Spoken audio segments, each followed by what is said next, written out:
All right. Welcome to the Silver Lined Relaunch. And today I have somebody that we all know.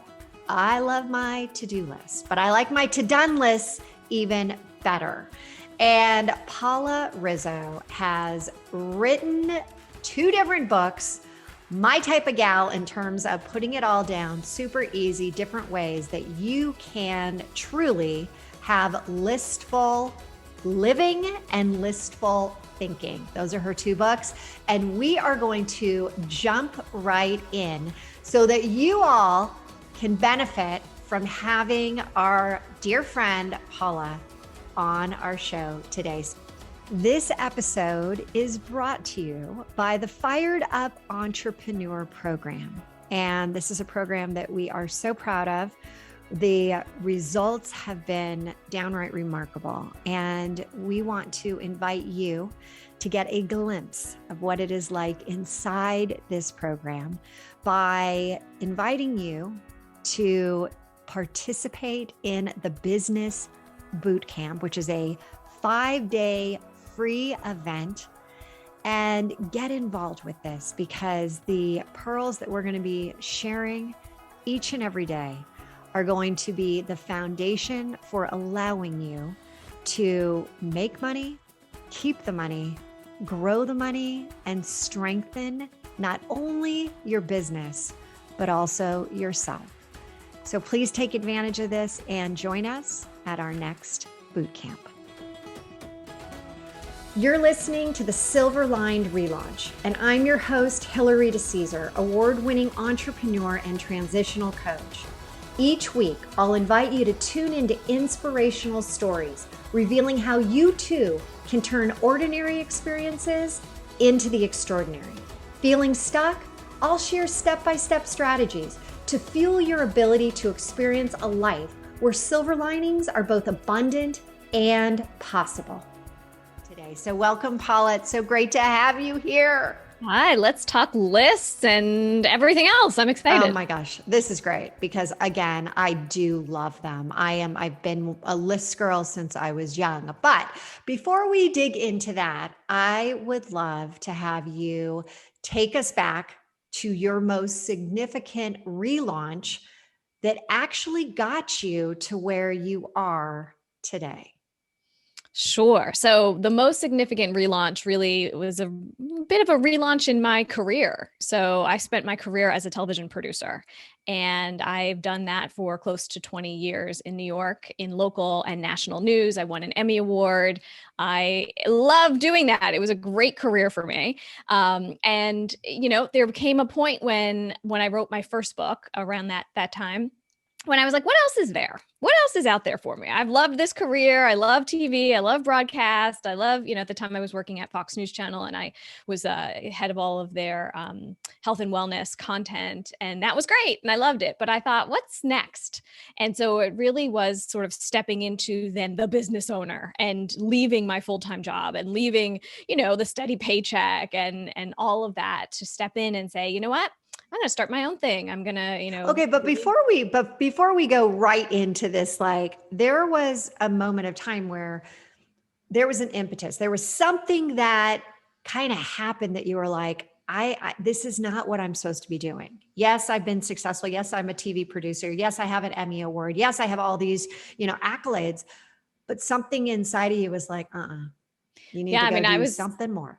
I was at work, I was doing what I do every day in a, TV newsroom, and I went for a walk and I was in that park and I thought, if I'm here, this was in New York City, if I'm sitting here in this park, concrete park, next year, I would have done something wrong. So I went back to my desk and I wrote a letter to myself, and I sent it to be sent a year later. And I, wrote down basically everything I was feeling. And I was sort of like, this just feels like I'm over it. I'm done with this. I'm meant for bigger things. There's something else out there. Oh my God, I love this. You wrote the letter, you sent the letter to yourself, and oh God, this is so good. This has so many different areas that we're going to dig into. So you wrote this, but I bet it was pretty cathartic. Like, hey, this is what I really want. in Yes. And you. I also didn't want to forget because that's what happens to us a Mm. lot of times. You are in a moment, it keeps coming up, something keeps bubbling for you, and then you keep squashing it and you move on and you just deal with it and it becomes your norm. And I knew that if I just let this feeling go away, that I wouldn't remember it. So I wrote the letter and I said, these are the things that I want for myself in a year. And I hope that's happening. And I had it sent, it was an email. So I had it scheduled to send a year later. And I got it totally forgetting that I had sent it to myself, which was so fun. And I tell people in my book, Listful Living, to do the same thing because it was such a great experience for me. And I got the email randomly, and I was like, whoa, I've already given my notice. Like the wheels started turning after that moment. I had given my notice. I was about to leave about a month or two later. I was terrified. But getting that letter from myself was really that, oh, this is the right move. You look at how long So I've this been is that thinking of this. intention, right? This is the intent. You're putting the intention out there by writing it down, by saying, this is what I really want. I have had to do this so many times. I Yeah. love it. I have it in my program. I think it is so amazing. I've always done it with the mail, the letter to Yes. yourself, but I love the idea that you can actually schedule it to be an email. And I bet when it came up, you're like, whoa, I whoa, has it was. been has it been a year already? I totally And forgot so I had done it. I was like, what is this? okay, this is so great. So, how much had already started to happen that was in place based on that letter you received that day? Oh, I mean, everything. I gave my notice was already given at work, and I had told everybody I'm leaving. I had already started, laying the groundwork to get my first clients. I do a lot of media training and coaching, so I had some clients already stacked up, ready to go. As soon as I was out the door, I would start working with them. So all of that was in motion. I had some speaking engagements. I had, a lot of things that I'm a planner, obviously, that were, was on the list. So I made sure that I had all those things ready to go. And just getting that letter from myself was really that last push. You're doing the right thing. This is what you need. This is what you want.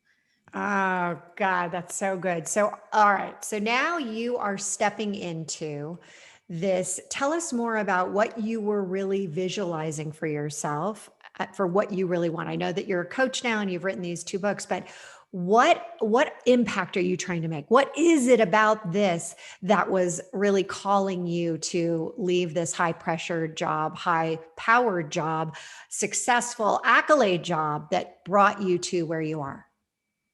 Well, I always enjoyed working with the experts that we would bring in, and be able to learn something from them in that short snippet of time that we had them for that segment. But it was really the experts that didn't get picked that piqued my interest the most. The ones that I couldn't coach, the ones that I couldn't help, the ones that I had to just say no to and move on.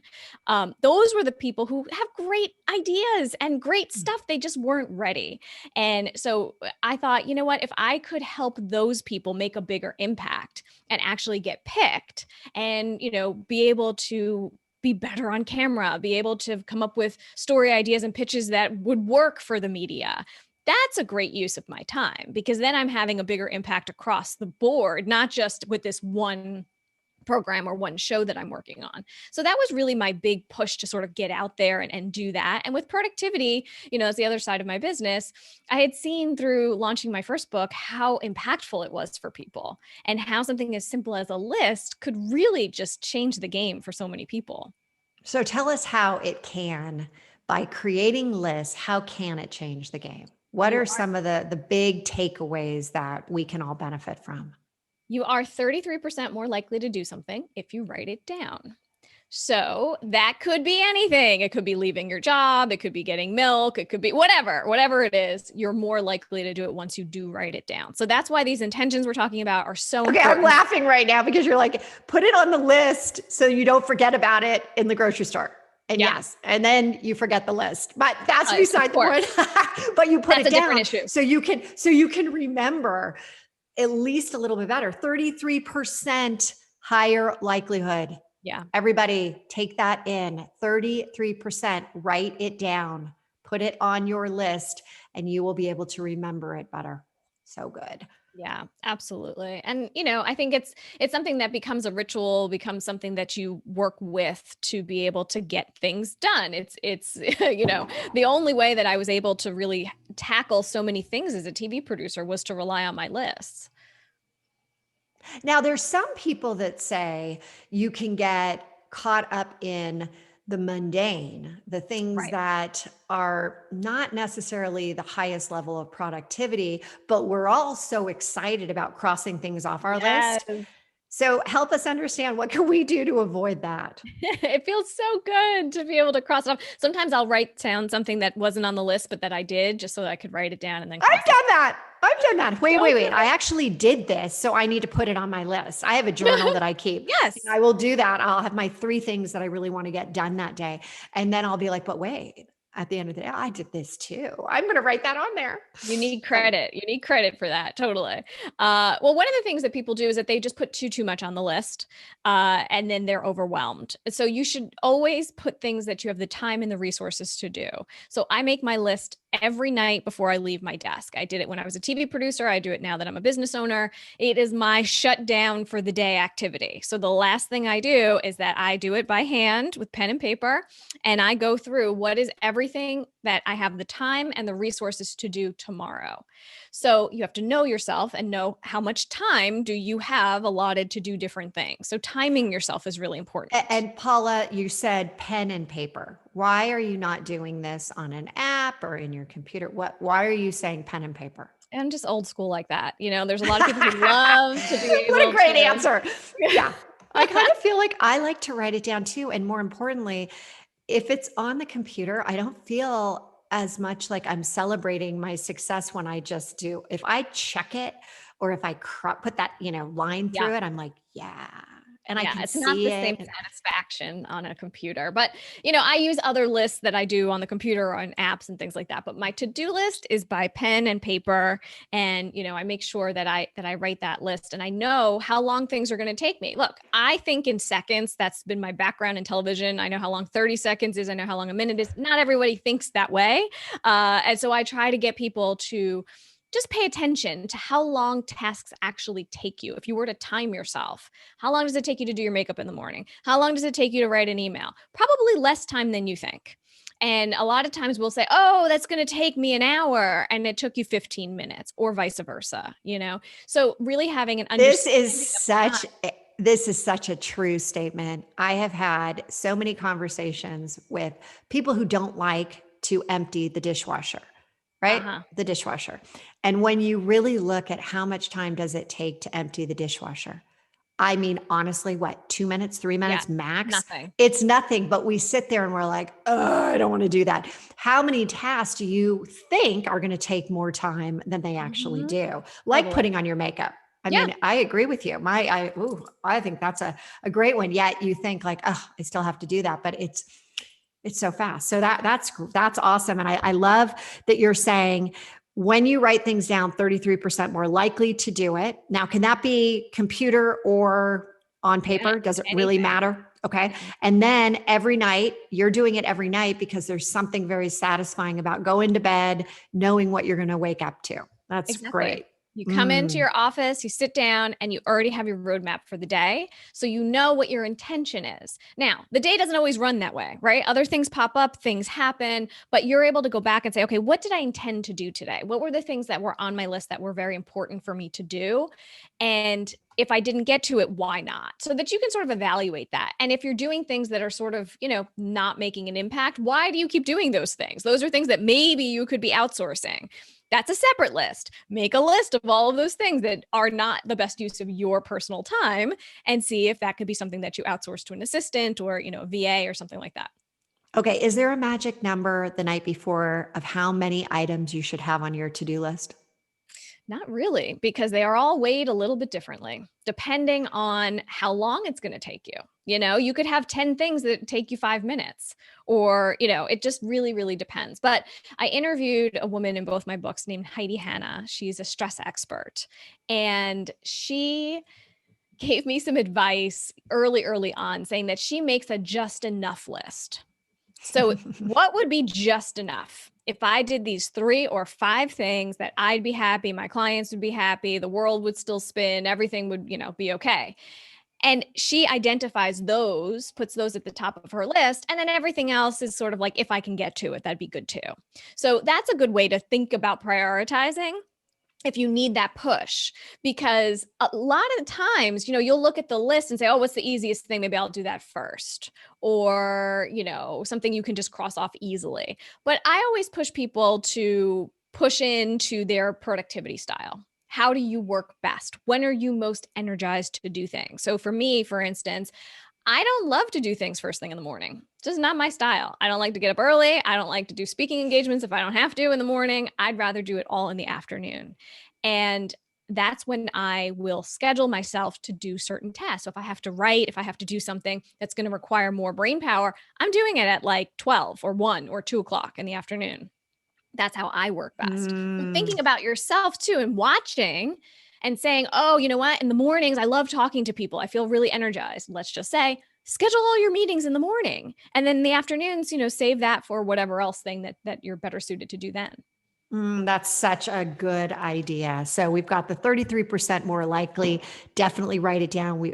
Every night, because it gives you that. You don't have to necessarily limit yourself, but then make sure you know when you are the most productive, and don't go for those little teeny ones. Go for the bigger ones that you need to get off. That is really great.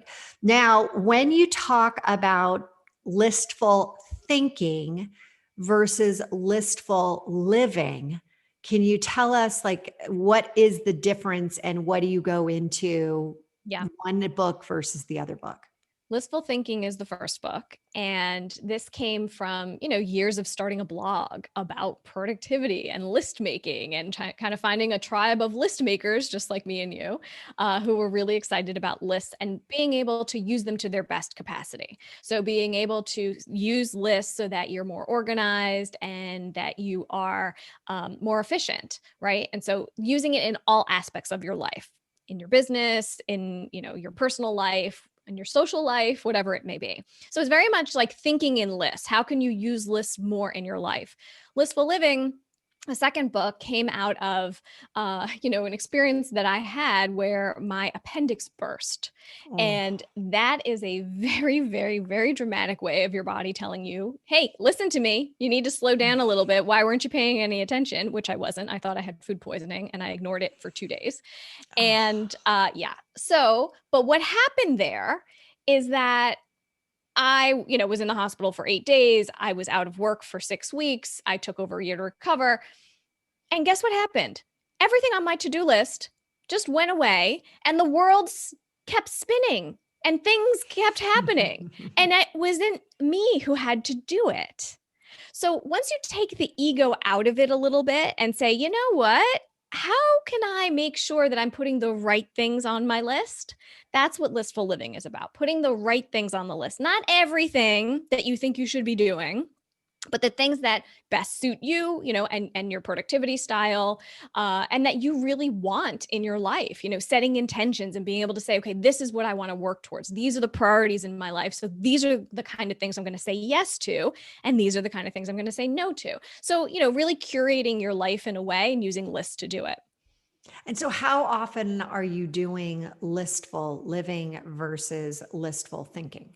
I mean, they work together. It really is something that, Listful Living is a journal. So it's meant to be written in and it's meant to be worked through so that you can sort of figure out where are you right now with your stress levels and with your productivity? Where would you like to be? And then how are you going to get there? So the how are you going to get there is, the practical piece. And that's the piece of making the lists, of course, and being able to put the things that are most important to you after you have identified those onto your list so that you do make sure that you're, honoring the things that you really want to do and knowing yourself and not feeling overwhelmed, which happens so often. And, people are burnt out even more now than ever. So are you encouraging people once a year to write that letter to themselves and then back into your list writing based on what you said? How are you doing that? What's your methodology? Yeah. I mean, I actually told people to write themselves an email or, at the beginning of the pandemic when it first started, to remember all the things that you were missing and to remember everything that you cannot wait to do again when the world reopens. Because you'll forget how precious those things are. You'll forget how precious it is to step on a beach or go on a plane, or things that, had become part of your everyday life, taking the subway if you're a New Yorker. All of those things that maybe you miss, write it down. Give yourself I love that. And took gift. for granted and just like assumed that it was never going to go away, and then it was taken away. Yeah, that is a big one. I mean, when you look at now people that did write those lists and things are starting to open, is there something that has really stood out for you with your clients?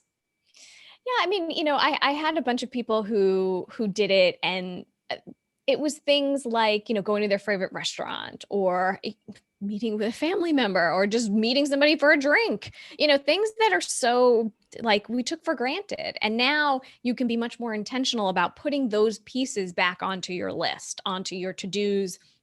And maybe some of the stuff that you were doing before fell away and you're totally fine with it.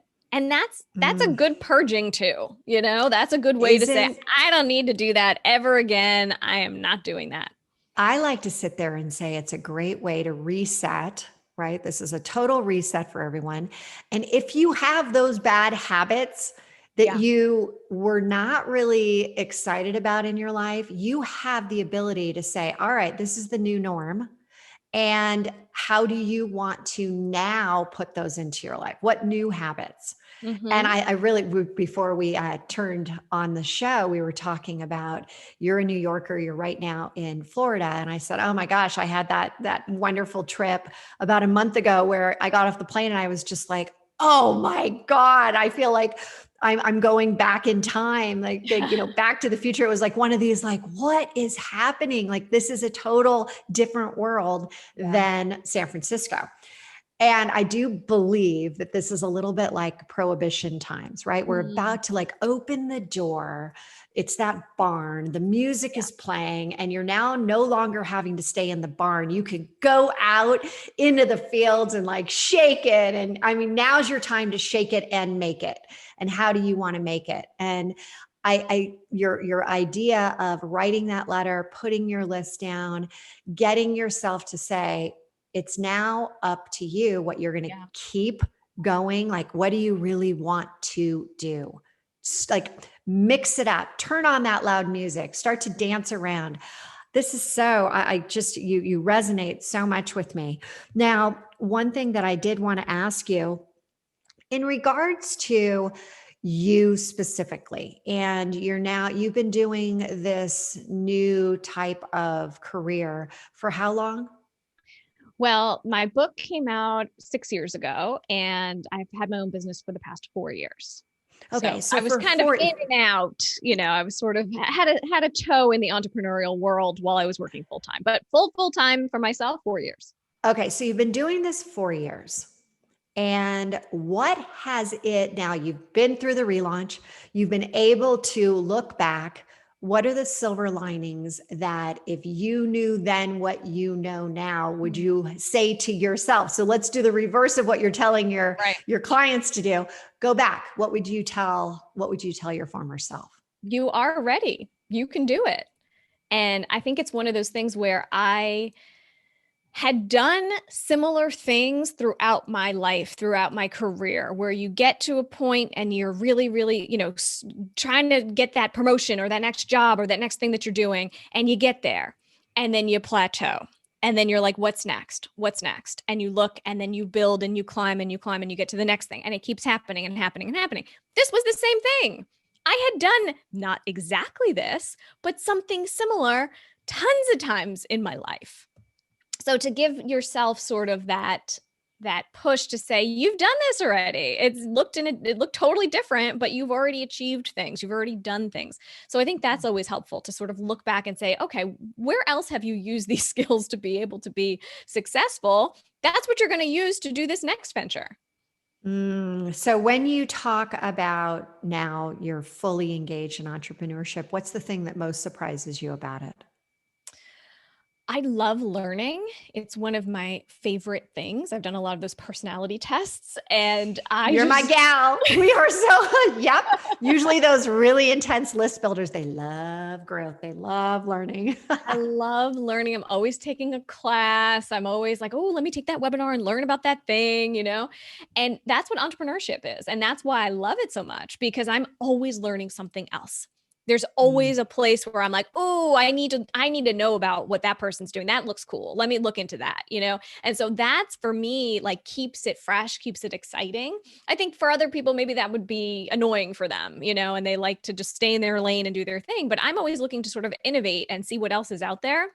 And I've been surprised, that my curiosity has served me so well because it really seems to be in line, with entrepreneurship. But, journalists are very curious people. And, as I've left the TV business, I've noticed there's lots of journalists who are now entrepreneurs. It just seems to be sort of a thing that works for us.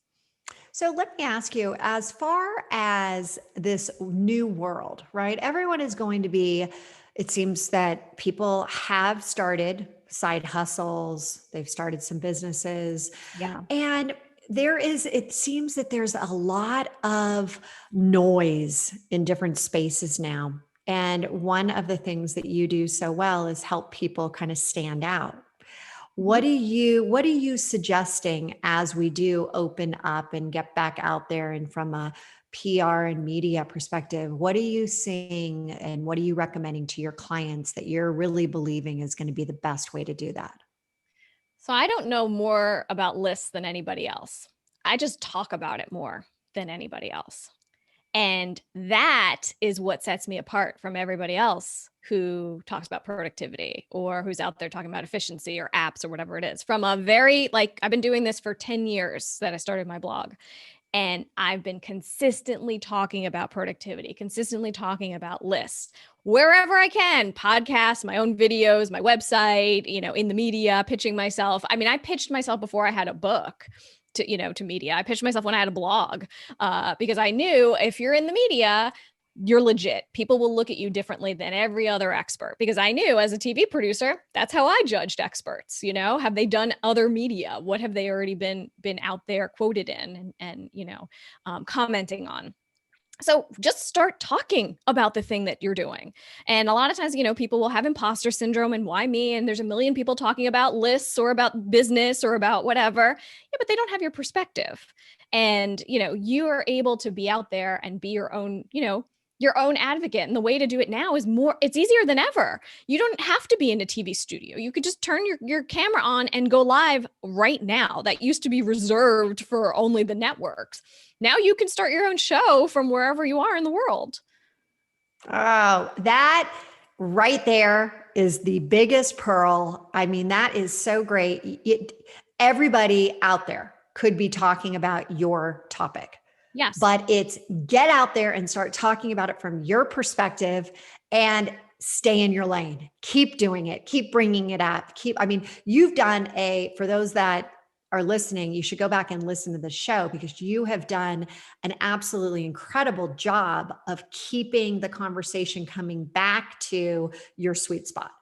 Mm-hmm. That list building. I mean, you've done outstanding. So anyway, this has been very enlightening to me too, just to hear your point. So I appreciate it so much.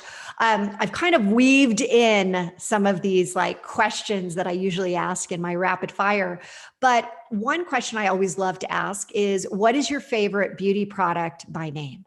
Oh, well, I'm a big mascara girl. I love a good mascara. And so I love Urban Decay has a really great one called Perversion. It's pretty fabulous. And I try Is it a thickening one or is it a lengthening one? It's a lengthening one. It's a lengthening one. So for those girls that have great lashes that are thicker, they should get this. Exactly. Make those lashes grow. All right. Love that. And then also you mentioned when we were talking earlier, you, like myself, we love Sephora. Yes. What is the last thing that you just bought on Sephora? The last thing I just bought, was some lipstick. Because we've been wearing masks for so long, I didn't buy any new lipstick because I could, you can't wear. That is so true. Mask. Paula, I haven't bought I bought a gloss. I bought a Okay. Well, gloss, but as you said, the mask, because you had to wear like the permanent lipstick or it yes, would get all in your mask. Yes, totally. totally. We're on the same wave there. All right. Yes. And last but not least, what does a powerhouse of possibility mean to you? Oh, a powerhouse of possibility. Ooh, I mean, it means being able to wake up without an alarm clock and live your life the way that you want to and go on vacation whenever you see fit. I just feel like that freedom is really what it is. Oh, how good does all of that sound, everyone? That sounds amazing. And then where can people find out more about what you're doing and get connected? Sure. If they go to paularizzo.com/lists, you can get my list making starter kit. And I share a lot of tips and tricks about, media and how to be better on camera and work from home. I mean, now everybody's on camera. Now everybody cares what they look like in their Zoom calls. Well, and you know what I did? I went and I am on your list now, your list that's going to send me the tips about list creation, Yes. which I love, which I'm like, oh, I'm going to get even better at this whole list thing. This is awesome.